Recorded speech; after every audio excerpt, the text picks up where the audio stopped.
Refugee Support Services in New South Wales have joined forces with yoga instructors to offer classes to assist in the recovery from torture and trauma.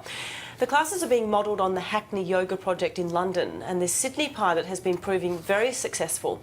And now the Refugee Yoga Project has been born. Joining me now is instructor Danielle Begg. Danielle, thanks so much for dropping in today. Thank you for having me. These classes sound fantastic. Have you got a lot of people coming?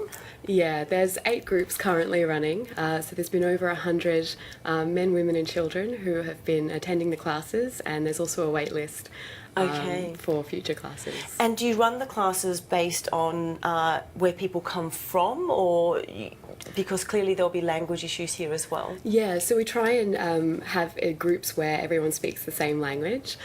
So we have a group who are Nepalese speaking, a Bhutanese group. We have Arabic speaking groups, so predominantly from Iraq. And then we also have a Tamil speaking group from Sri Lanka. And as well as that, we also have a mixed group of primary school children, predominantly Arabic speaking, but the class is taught in English. So what feedback have you had from refugees doing the classes? The feedback so far has been really encouraging. So during the pilot, we asked all of the participants just to write down 1 or 2 words in their own language or English about how they feel.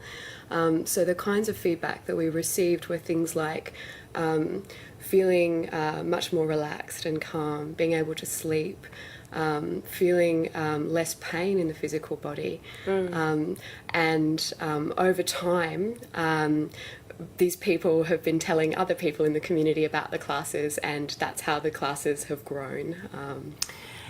You would assume that in some of these classes some trauma might arise, having that time and space to actually contemplate and ruminate on what has been going on in their lives.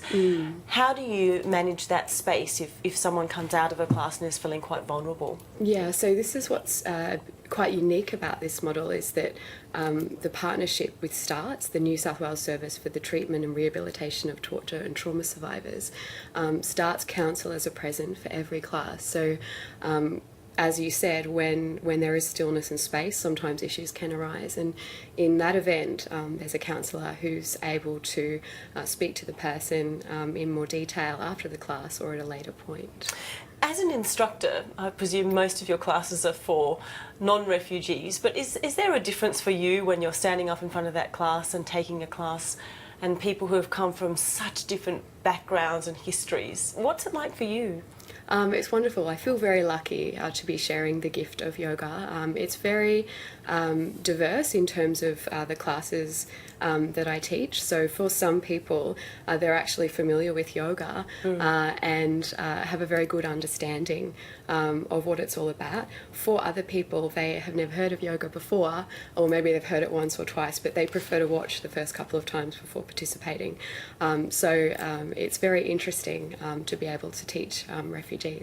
And Danielle, where do you see this hopefully going into the future? More classes, more people? Yeah, the purpose of the evaluation is to build an evidence base for this treatment, and hopefully mainstream trauma services will be able to incorporate body therapy, especially yoga, in their treatment for post-traumatic stress disorder, depression and anxiety. Danielle Begg, yoga instructor, thank you so much for dropping in today. Thank you for having me.